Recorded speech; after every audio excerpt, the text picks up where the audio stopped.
תקשיבו, אתם לא מבינים מה הולך פה בכנרת, חבר'ה, נפילות בלי סוף. בלי סוף נפילות פה באזור, אלוהים. Sekitar 160 rudal kembali diluncurkan Hizbullah Lebanon ke wilayah Israel Utara. Serangan udara tersebut menyebabkan Israel kembali mengalami kebakaran hebat. Rentetan serangan ini sebagai aksi balasan atas serangan Israel yang menewaskan 3 anggota serta seorang komandan senior Hizbullah.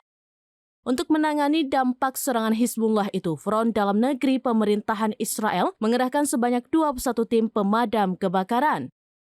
Selain itu, 8 pesawat damkar juga ikut memadamkan api di wilayah tersebut.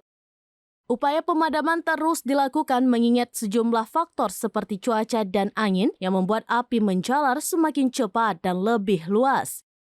Mengutip laporan KBR via Tribun News pada Kamis 13 Juni 2024, Hizbullah telah menembakkan sekitar 160 rudal dari Lebanon ke wilayah pendudukan Israel di utara. Lebih dari setengahnya ditembakkan ke Jabal Jarmak dan Galilea Barat.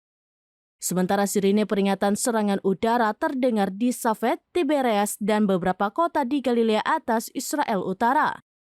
Atas serangan tersebut, warga Israel dihimbau untuk tinggal di tempat perlindungan dan tempat yang lebih aman. Diketahui serangan yang diluncurkan Hizbullah pada Rabu 12 Juni 2024 itu merupakan serangan terbesar Hizbullah terhadap Israel. Serangan ini juga menandakan semakin meluasnya jangkauan serangan Hizbullah ke wilayah pendudukan Israel.